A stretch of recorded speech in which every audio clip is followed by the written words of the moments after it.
dimulai, saya ingin menyapa Bapak Ibu Saudara semua, baik yang on-site maupun yang online. Shalom, salam damai sejahtera Kristus bagi kita semua. Selamat menyambut tahun yang baru, ini ibadah perdana kita. Dan puji Tuhan, semua karena kemurahan, pertolongan Tuhan, kita ada sebagaimana kita ada hari ini. Saya yakin kita banyak pengalaman tahun 2020, dan mengajar juga banyak hal sehingga kita jadi hidup lebih bersih, senantiasa berjaga-jaga, dan betul-betul kita banyak waktu dengan keluarga. Kita juga dalam secara keuangan juga kita harus berhemat sedemikian rupa, dan semua baik. Kalau kita percaya kita hidup bersama dengan Tuhan, semuanya selalu baik dan mendatangkan kebaikan bagi kita semua. Dan saudara, tahun yang baru kita harus masuki dengan pengharapan yang baru, semangat yang baru. Amin, saudara. Semua pengalaman di masa yang lalu yang sudah terjadi di 2020 bisa menjadi pelajaran bagi kita. Apa yang belum kita dapatkan dari Tuhan, doa-doa kita di sepanjang tahun 2020, saya mau berkata kepada saudara, selama kita masih hidup, kita masih diberi nafas, Anda masih punya kesempatan untuk meraihnya tahun ini. Jangan takut, jangan lemah. Yang masih single, waduh kok belum berhasil ya tahun 2020.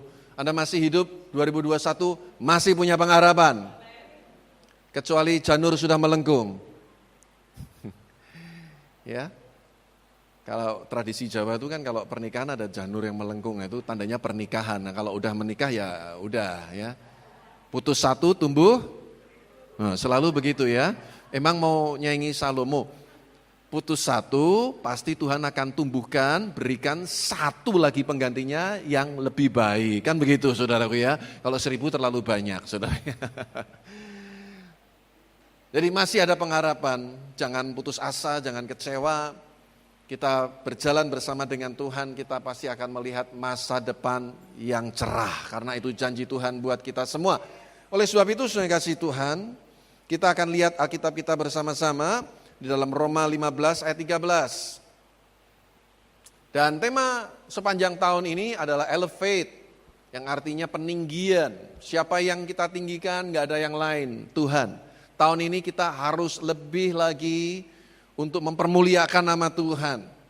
Udah beberapa tahun ini sepertinya Tuhan bawa saya dalam satu visi-visi gereja, bukan sekedar kita mendapatkan apa yang kita harapkan, berkat-berkat untuk hidup kita, tapi saya ingin menggiring, membawa domba-domba Tuhan, jemaat Tuhan di tempat ini untuk cuman satu, selalu fokus untuk meninggikan nama Tuhan, mempermuliakan nama Tuhan. Tapi saya ingin membahas dari Roma 15 ayat 13 pagi hari ini. Saya beri tema khotbah pagi hari ini yaitu pengharapan baru. Pengharapan baru. Roma 15 ayat yang ke-13. Mari kita baca sama-sama, 2, 3.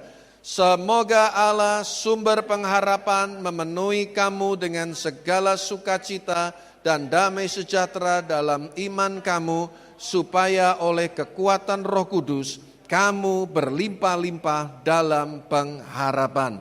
Amin. Saya akan membahas dari satu ayat ini. Jadi kalau Anda menggunakan Alkitab kertas, beri pembatas, teman-teman LCD tetap selalu siap dengan ayat ini. Kita akan kembali lagi ke ayat ini.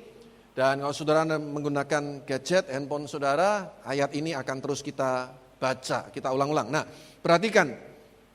Kalimat yang pertama dikatakan, semoga Allah sumber pengharapan. Saya mau katakan begini yang pertama, untuk memiliki pengharapan harus terhubung dengan sumber pengharapan yang sejati itu. Setuju Bapak Ibu Saudara? Semoga Allah sumber pengharapan. Katakan sama-sama, saya sumber pengharapan. Tuhan kita adalah sumber pengharapan. Kalau kita mau memiliki pengharapan, enggak ada cara lain, Anda harus terhubung. Nah, ini kata kunci untuk poin yang pertama, terhubung dengan sumber pengharapan. Kalau kita mendapatkan sumbernya, pasti kita akan mendapatkan supply-nya, penyediaannya. Sama dengan alat-alat musik yang ada di mimbar ini, saudara. Keyboard kita tidak ada gunanya kalau tidak terhubung, terkoneksi dengan sumber energi listrik di gereja ini. Dia harus terhubung ya dengan stop kontak itu, sudah masukkan kabelnya saudaraku, maka keyboard ini akan bisa berbunyi dan bisa mengiringi pujian penyembahan kita pagi hari ini. Ya, harus terhubung. Kita dengan Tuhan juga sama, harus terhubung kalau kita mau punya pengharapan. Saudara, di dalam Alkitab itu menarik ya, ketika Tuhan ciptakan ikan, Tuhan perintahkan kepada air-air di laut ya supaya menghasilkan makhluk yang hidup di dalam laut. Ketika Tuhan ciptakan pohon, Tuhan berfirman-Nya kepada tanah, menumbuhkan tunas-tunas, pohon-pohon yang berbiji, yang berbuah ada bijinya. Tuhan berfirman kepada tanah. Tetapi ketika Tuhan ciptakan manusia, Alkitab yang berkata, mari kita, Tuhan, Elohim. Ini bukan tunggal, tapi saudaraku, kita, Bapa, Anak, Roh Kudus, menjadikan manusia menurut gambar dan rupa kita. Perhatikan sekali lagi, ketika Tuhan ciptakan makhluk-makhluk di laut, di air, Tuhan berfirman kepada air, kepada laut, supaya keluar itu binatang-binatang yang hidup di bawah air atau di dalam air. Ketika Tuhan ciptakan pohon, Tuhan berfirman-Nya kepada tanah, supaya menghasilkan tunas-tunas, pohon yang berbuah, berbiji. Tetapi ketika Tuhan ciptakan manusia, Tuhan berfirman apa? Mari kita menjadikan manusia. Dia berbicara kepada dirinya sendiri. Dari dalam dirinya keluarlah makhluk hidup yang namanya manusia. Makanya saudaraku, ketika ikan ditarik keluar dari air, pasti dia akan mati. Ketika pohon ditarik dari tanah, dia akan mati. Nah, di sini kita bisa menangkap pengertiannya. Ketika manusia terpisah dari Tuhan, akan mati. Karena ini bicara tentang habitat. Ikan itu habitatnya di dalam air. Pohon itu habitatnya ya tanah. Manusia habitatnya dengan Tuhan. Itulah sebabnya kita tidak akan pernah bisa hidup tanpa Tuhan. Di dalam Yohanes 15 ayat yang ke-7, perhatikan baik-baik. Yohanes pasal 15 ayat yang ke-7. Jikalau kamu tinggal di dalam aku dan firman-Ku tinggal di dalam kamu, mintalah apa saja yang kamu kehendaki dan kamu akan menerimanya. Kuncinya di sini bukan minta apa saja kamu menerima, bukan. Tapi ketika kita tinggal di dalam Tuhan, kita manunggal bersatu dengan Tuhan dan firman-Nya yang adalah pribadi Allah sendiri ada di dalam kita, maka minta apa saja Tuhan akan berikan kepada kita. Tentunya ayat ini tidak bisa kita comot kemudian berdiri sendiri seolah-olah ya udah kita minta sembarang itu Tuhan pasti akan kasih, bukan. Ingat, Tuhan juga tidak akan menjawab doa yang tidak sesuai dengan kehendak Tuhan. Saya yakin saudaraku, orang yang bersekutu dengan Tuhan, bergaul dengan Tuhan, dia akan meminta sesuatu yang sesuai dengan kehendak Tuhan, dan segala sesuatu yang sesuai dengan kehendak Tuhan pasti dia akan berikan kepada kita. Pada waktu kita manunggal dengan dia, kita terhubung dengan dia, saudaraku, maka kita akan mendapatkan supply apa yang kita butuhkan, apa yang kita perlukan. Bahkan Alkitab juga berkata, bahkan apa yang tidak kita minta, Bapa di surga tahu apa yang kita perlukan. That's why, itulah sebabnya kenapa kita tidak perlu khawatir tentang hidup ini. Selama Anda terhubung dengan Tuhan, Anda terkoneksi dengan Tuhan, janjinya iya dan amin. Dia pasti akan menyediakan apa yang kita butuhkan. Alkitab mengatakan, saudaraku, dia akan mencukupi apa yang kita perlukan. Allahku akan mencukupi segala keperluanmu menurut kekayaan dan kemuliaan di dalam Yesus Kristus Tuhan. Ini janji Tuhan yang luar biasa. Kuncinya apa? Terhubung. Saya sudah cerita minggu yang lalu bagaimana kita bergumul tentang gedung yang kita beli di kompleks pergudangan Diamond, saudaraku. Permintaan saya bulan demi bulan, hari demi hari, minggu demi minggu. Tuhan, tolong Tuhan. Ini kita nggak punya kemampuan ini sebetulnya. Tapi saya bersyukur, saya minta bukan untuk kepentingan saya sendiri, saya minta bukan untuk kepentingan keluarga, saya berdoa Tuhan, tolong Tuhan. Hanya untuk kemuliaan nama-Mu Tuhan. Engkau enggak akan permalukan kami Tuhan. Engkau pasti sediakan apa yang kami butuhkan. Sehingga kita bersyukur bulan demi bulan kita bisa mengangsur, kita bisa selesaikan bulan Desember 2020. Dan kita siap memasuki tahun yang baru ini dan selesaikan semua kewajiban kita. Semoga sebelum 2022 sudah lunas itu gudang. Dan kita bisa kembali, belum selesai saudaraku, kita memikirkan untuk melunasi pembangunannya. Karena saya bersyukur saya dipertemukan dengan teman-teman yang baik, ya dia nggak hitung-hitungan, udah Pak gampang dibangun dulu, nggak usah mikir bayarnya bagaimana. Sekedar informasi saja kita bangun lahan parkir yang cuma 180 meter persegi di Pederesan itu habis 248 juta. Bagaimana dengan gedung yang sekarang ini saya nggak tahu. Tapi yang ajaib pada waktu kami bayar 248, bos kontraktor ini malah menegur saya, loh Pak kok bayarnya sekian banyak, loh kan memang tagihannya begitu loh, Bapak nggak dikasih tahu sama asisten saya, wakil saya, kenapa Pak? Loh hapuskan aja Pak yang 48 jutanya katanya saudaraku. Jadi kita cuma bayar 200 juta, itu pun waduh, bukannya mereka yang kejar-kejar kita yang kejar-kejar mereka, Pak kapan nih kita bayar nih? Udah Pak nggak usah dipikir, waktu pendeta paling senang itu kalau dapat jawaban begitu ya, udah nanti aja Pak, nanti aja. Pak ini kok nggak ditagih-tagih nih? Aneh ya saudara ya, yang butuh kan mestinya yang nagih ya kan. Ini malah kita yang waduh udah, ini ditolong ini ya kita tahu diri lah begitu ya. Tapi puji Tuhan saudaraku, puji Tuhan kita bisa lewati dan saya percaya juga yang saya selalu ulang-ulang saudaraku, kalau dulu Tuhan tolong, hari ini Tuhan bisa tolong, besok Tuhan bisa tolong, sampai selama-lamanya Tuhan tetap penolong yang ajaib. Harus percaya kita orang yang terkoneksi dengan Tuhan. Kalau kita terus bangun hubungan yang intim dengan Tuhan sehingga kita kuat di dalam diri kita nggak takut. Ya, pokoknya jangan lupa loh ya. Kalau iman kita kuat, imun kita pasti kuat. Kalau imun kita kuat, pasti aman. Kalau aman, pasti amin. Gitu aja saudaraku. Sudah percaya aja saudaraku ya. Saya juga pernah cerita ya.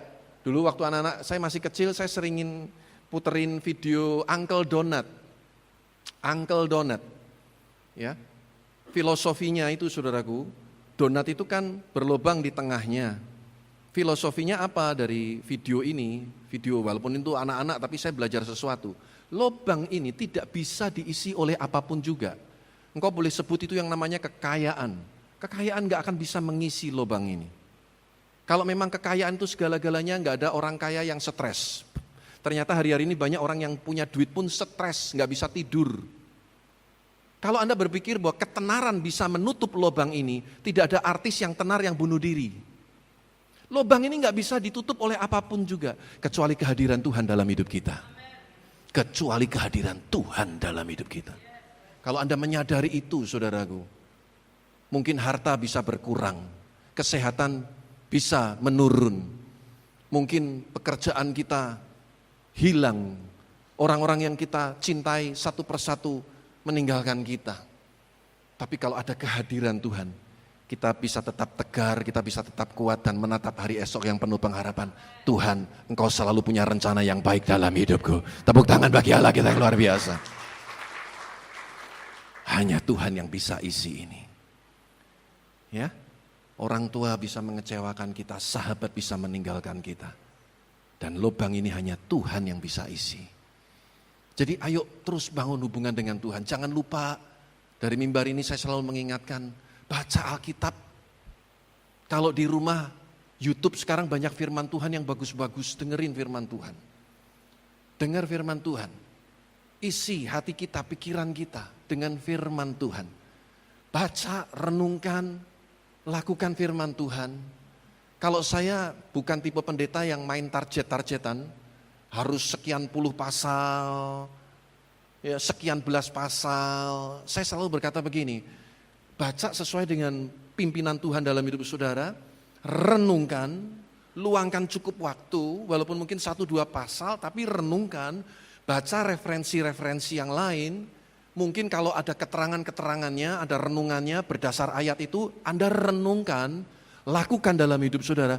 Itu lebih bermanfaat bagi saya daripada Anda kejar-kejaran target.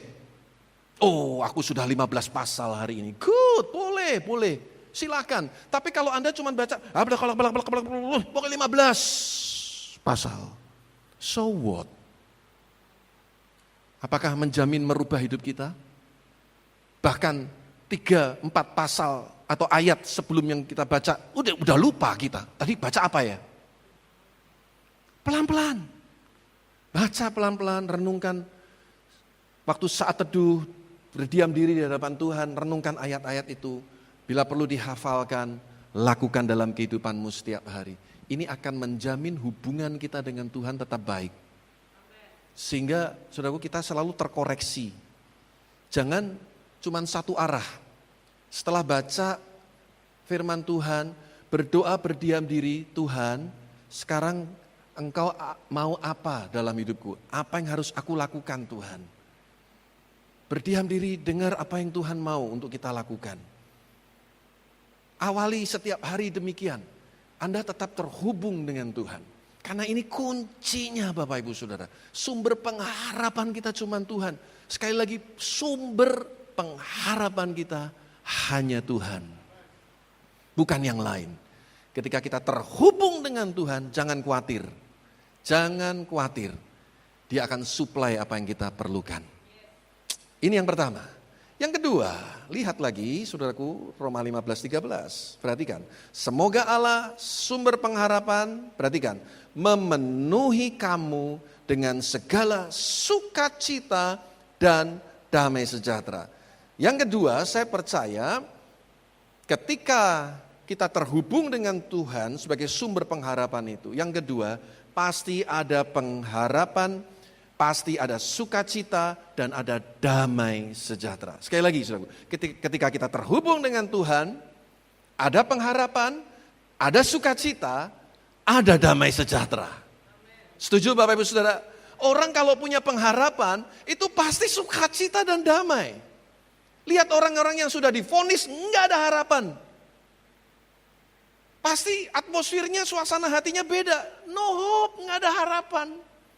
Tapi kalau kita ada harapan, saudaraku, pasti ada sukacita, ada apa? Damai sejahtera. Saya kasih contoh misalkan, yang mau menikah. Siapa yang mau menikah tahun 2021, angkat tangan. Ayo jangan malu, halo dokter. Ada ibu dokter muda di sini. Ya, yang akan menikah tahun 2021 ini, ya kan? Dengan calonnya, ya. Nah, saudara yang kasih Tuhan, kira-kira mendekati hari gimana? Mendekati hari makin sukacita atau makin stres? Harusnya nih ya, makin sukacita dong. Setuju nggak? Ya, makin sukacita. Ada pengharapan gitu ya. Kenapa kok makin stres? Nah ini, karena kita terlalu ribet dengan detail-detail pernikahan itu sendiri. Tapi esensi pernikahannya kita kadang lupa. Kemarin tuh sempat saya ngobrol sama seorang ibu, dia punya anak yang mau ulang tahun, 17 tahun. Ngobrol-ngobrol, ya anakku mau ulang tahun ini 17 tahun, perempuan gitu ya. Iya nih tapi aku lagi bingung nih, dia nentuin restorannya. Wah dia sebut nama restoran yang mahal. Lightingnya saja untuk pengadaan lampu 40 juta. What? Hanya sekedar untuk lampu.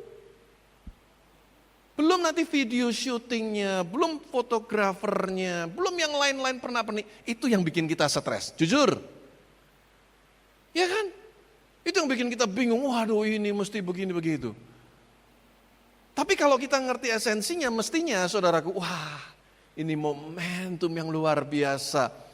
Aku mau menikah, aku akan meninggalkan masa lajangku, ini satu kehidupan yang baru. Harusnya sukacita dan damai. Kalau Anda stres, masih nggak yakin, nggak ada damai, berdoa lagi. Jangan-jangan bukan ini pasangan kita, bisa jadi loh. Alkitab yang berkata, di mana ada kebenaran nih, di situ akan tumbuh damai sejahtera. Jadi kebenarannya dulu kita dapat dari Tuhan. Betul-betul ini yang Tuhan mau. Inilah pasangan hidup yang Tuhan berikan. Di mana aku akan menghabiskan hidupku bersama dengan orang yang aku cintai. Pasti ada damai masuk pernikahan. Saya dulu, exciting banget saudara waktu mau menikah. Makanya ketika Bu Vera waktu itu sempat mau mundur-mundur, saya ultimatum dia. Mundur lagi, putus. Gitu waktu itu saudaraku. Ya, udah emosi nih ya, mundur terus saudara. Udah nggak sabar saudara ya, mau masuk pernikahan. Exciting banget. Di mana ada pengharapan, di situ ada sukacita dan damai sejahtera. Dan ini satu energi yang kita butuhkan dalam kehidupan kita hari-hari ini. Jangan sampai Anda kehilangan sukacita dalam hidup saudara. Karena itu bisa melemahkan imun tubuh saudara. Buat hatimu selalu bergembira. Nikmati apa yang Tuhan berikan kepada kita. Bersyukur dengan apa yang Tuhan berikan kepada kita. Buat hatimu bergembira. Apapun yang terjadi hari-hari ini, jangan sampai Anda terlalu stres. Jangan sampai Anda sedih berlarut-larut. Jangan sampai Anda dalam posisi atau suasana bad mood yang berlarut-larut. Saya kasih tahu, not good for you. Nggak bagus buat kamu hari-hari ini loh. Penting buat kita berhati-hati betul. Sukacita. Nah lihat ayatnya saudaraku. Amsal 17 ayat 22. Saya yakin kita nggak asing dengan ayat ini. Amsal 17 ayat 22. Alkitab bilang apa? Hati yang apa? Gembira adalah obat yang manjur. Tetapi semangat yang patah mengeringkan tulang. Saya baca dari New Living Translation. Bilang begini, a cheerful heart is good medicine. Hati yang gembira itu obat yang good, yang baik. But a broken spirit, semangat yang patah, saps a person strength. Artinya apa? Akan mengurangi kekuatan dalam hidupmu. Hati-hati saudara. Kalau semangatmu patah, makin kurang. Kadang bukan masalahnya yang terlalu besar, tapi kita nggak punya semangat lagi. Masalah kecil pun jadi berat. Contemporary English Version bilang begini, if you are cheerful, you feel good. I feel good. Amin, saudaraku. Kalau engkau gembira, selalu feel good. Lalu dikatakan, if you are sad, kalau kamu sedih, you hurt all over. Kamu melukai semuanya. Habis semuanya. Saudara, ini penting. Kenapa saya katakan tadi kita mesti terhubung terus dengan Tuhan. Kalau kita punya pengharapan, Tuhan bisa jawab, Tuhan bisa tolong, Tuhan bisa pulihkan. Yang kedua, kita bisa punya sukacita dan damai. Ini komoditi yang sangat mahal loh hari-hari ini. Bukan cuma cabai aja yang mahal. Saking mahalnya belum lama ini ditemukan ada cabai dicat. Dicat warna merah. Giliran pedagangnya megang, luntur, digesek-gesek ini, digosok-gosok, luntur tuh catnya. Saudara, ini komoditi yang mahal hari-hari ini. Sukacita dan damai sejahtera. Ya, saudaraku harus selalu jaga hati kita untuk selalu sukacita dan juga damai sejahtera. Yohanes 14 ayat 27. Yohanes 14 ayat yang ke-27. Alkitab berkata, Yohanes 14 ayat 27, damai sejahtera ku tinggalkan bagimu, damai sejahteraku ku berikan kepadamu, dan apa yang ku berikan tidak seperti yang diberikan oleh dunia kepadamu. Janganlah gelisah dan gentar hatimu. Coba tengok kanan kirimu, gak usah buka masker, kasih lambaian tangan, bilang jangan gentar dan gelisah hatimu. Ayo yang belakang. Semua bilang lagi, kalau tadi udah ke kanan sekarang ke kiri, jangan gelisah dan gentar hatimu. Yang di rumah, suami istri, anak-anak, orang tua semua, jangan gelisah dan gentar hatimu. Wah, kalau kita terhubung dengan Tuhan ya, sumber damai sejahtera yang Tuhan berikan gak seperti yang dunia ini bisa berikan. Orang hari-hari ini stres, hari-hari ini pusing, kita tetap bisa tertawa. Ya, walaupun sebetulnya saya agak kurang pas sih kalau dengar lagu itu dinyanyiin di umum ya. Kalau di kalangan kita sendiri sih oke lah ya. Walau sana sini situ pusing, semua orang susah.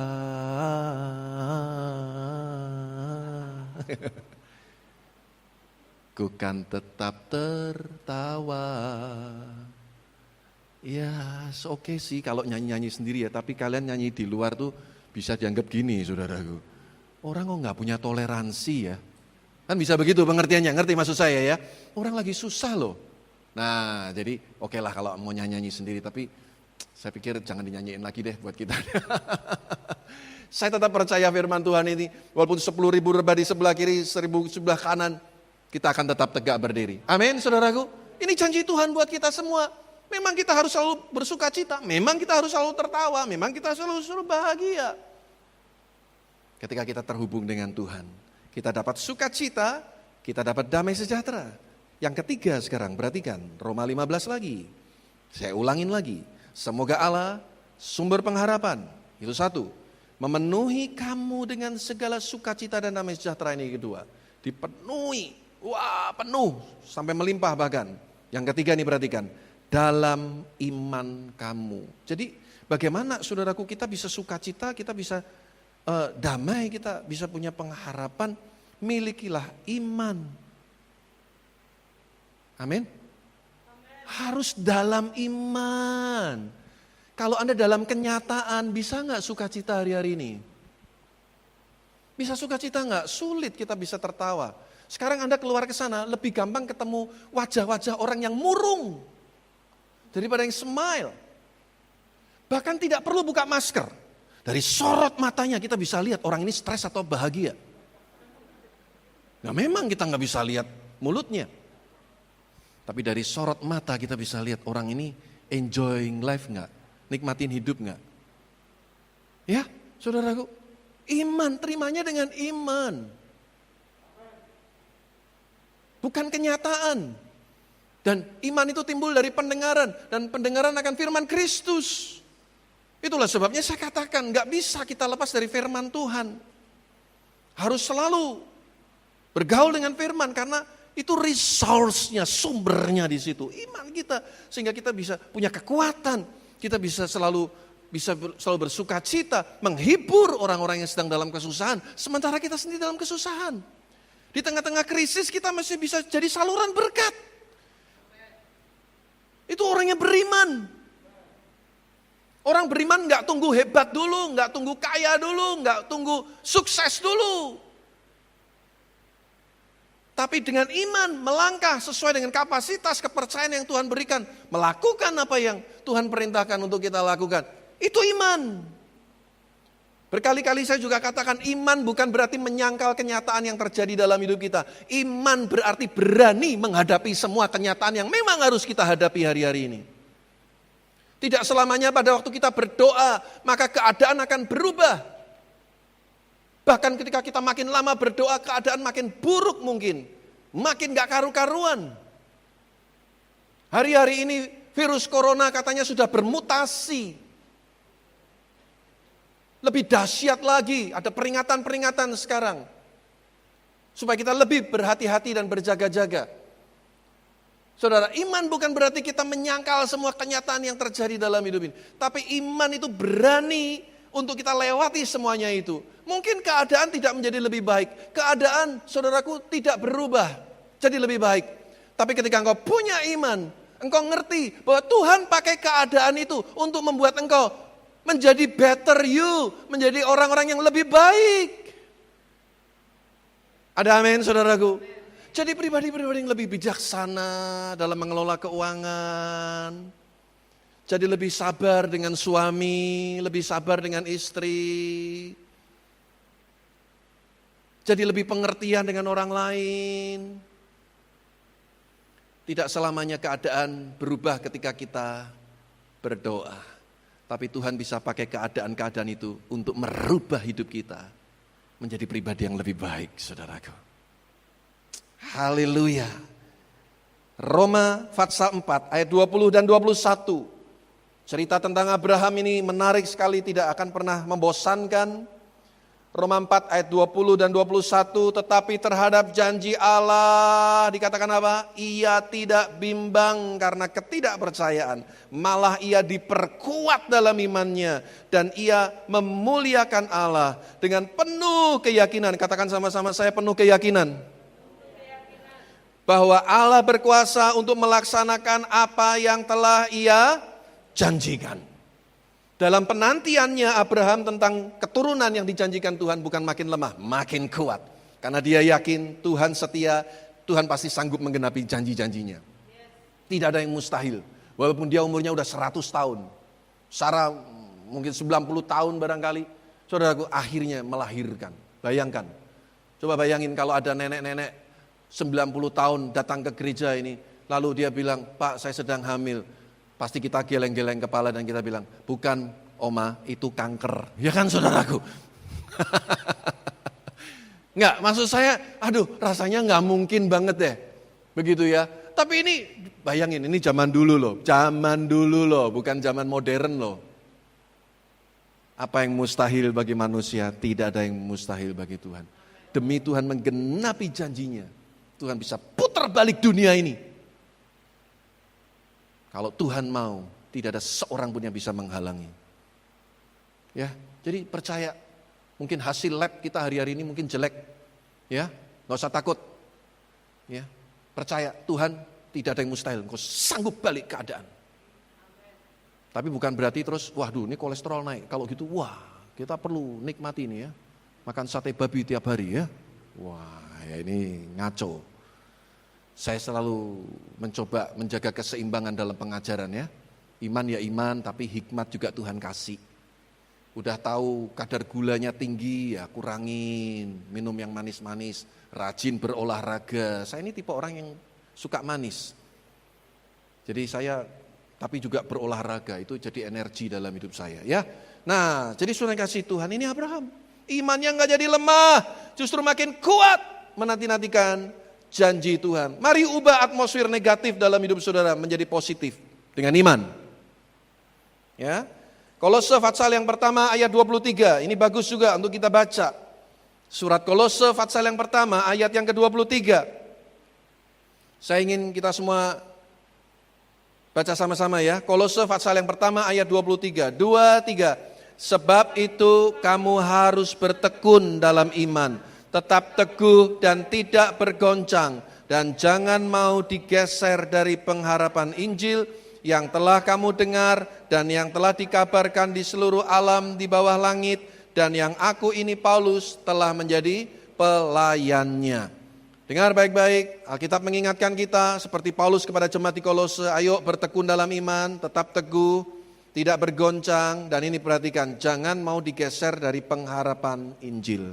Dunia sedang mencoba menggeser kita dari berharap kepada Injil, kepada firman, kepada Tuhan, mulai kepada yang lain-lain.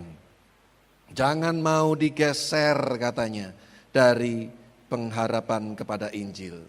Nah, sekarang yang keempat, yang terakhir. Lihat lagi Roma 15 ayat 13. Semoga Allah sumber pengharapan memenuhi kamu dengan segala sukacita dan damai sejahtera dalam iman kamu, supaya, perhatikan, oleh kekuatan Roh Kudus kamu berlimpah-limpah dalam pengharapan. Yang keempat, mengandalkan kekuatan Roh Kudus, ada pengharapan berlimpah-limpah. 2 Tawarik pasal 13 ayat 18. 2 Tawarik 13 ayat 18. 2 Tawarik 13 ayat 18, demikianlah orang Israel ditundukkan pada waktu itu, sedang orang Yehuda, perhatikan, menjadi kokoh, karena mereka, katakan sama-sama, mengandalkan diri kepada Tuhan Allah nenek moyang mereka. Pada waktu kerajaan utara dan selatan berperang, di utara Raja Yerobeam dan di selatan Raja Abia, Israel sudah terpecah menjadi dua, terjadi peperangan. Dikatakan saudaraku, kerajaan Yehuda makin kokoh. Kenapa? Mengandalkan Tuhan. Akhirnya kerajaan Yehuda yang menang. Saya berdoa saudaraku, kita semua menjadi pribadi-pribadi yang terus mengandalkan Tuhan. Dan saya tidak punya pesan yang lain sebetulnya memasuki tahun 2021. Pesan saya sederhana pagi hari ini. Jadikan Tuhan yang terutama dalam hidupmu. Andalkan Tuhan. Jangan andalkan siapapun atau apapun di dunia ini. Karena semua akan mengecewakan. Tapi ketika kita mengandalkan Tuhan, kita pasti akan melihat pertolongan, keajaiban terjadi dalam hidup kita. Saya simpulkan dengan cepat yang pertama, saudaraku. Untuk memiliki pengharapan, harus terhubung dengan sumber pengharapan yang sejati. Yang kedua, ada pengharapan, pasti ada sukacita dan damai sejahtera. Yang ketiga, saudaraku, milikilah iman, pasti ada pengharapan. Karena sukacita, damai sejahtera itu kita dapatkan dalam iman. Dengan iman, bukan perasaan. Aduh, kok berat ya, kok begini ya, kok begitu ya. Bukan, dengan iman. Aku percaya Tuhan, pasti ada jalan keluar.